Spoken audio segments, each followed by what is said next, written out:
அனைவருக்கும் வணக்கங்க. இன்னைக்கு நம்ம வீட்டு சமையல தான் பார்க்க போறோம். அதுக்கு முன்னாடி பாத்தீங்கன்னா வெயில் பட்டைய கிளப்புதுங்க. வெளியில போயிட்டு உள்ள வரவே முடியல, வேர்த்து விறுவிறுத்து போயிருதுங்க. அவ்வளவு ஒரு வெயில். எங்கேயாவது லாங் ட்ரிப்பு போகலான்னாலும் முடியாதுங்க. அம்புட்டு ஒரு வெயில் அடிக்குதுங்க. எங்கிட்டுமே போறதுக்கே வழியில பேசாடி வீட்டுக்குள்ள இருந்தாலும் இருக்க முடியல. ஏன்னா கரண்ட் அடிக்கடி போயிருதுங்க. அதனால ரொம்ப சிரமமா இருக்குங்க. ஓகேங்களா, இன்னைக்கு நம்ம வீட்டு சமையல பார்த்துடலாமா? வாங்க. பாருங்க, சாப்பாடு நான் குக்கர்லயே வச்சுட்டேங்க. அதுக்கப்புறம் பார்த்தீங்கன்னா உருளைக்கிழங்கும் இது வந்து சுண்டைக்காயும் போட்டு, பச்சை சுண்டைக்காய்ங்க இங்கே பாருங்க, போட்டு புளிக்குழம்பு வச்சுருக்கேங்க. தேங்காயெல்லாம் அரைச்சி ஊற்றி புளிக்குழம்பு வச்சுருக்கேங்க. அதுக்கப்புறம் பார்த்தீங்கன்னா மணத்தக்காளி கீரை பொரியலுங்க.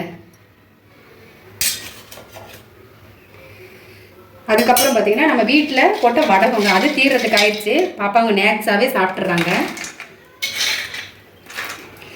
அதுக்கப்புறம் பார்த்தீங்கன்னா மாந்தல் கருவாடுங்க, நமக்கு பிடிச்ச மாந்தல் கருவாடுங்க.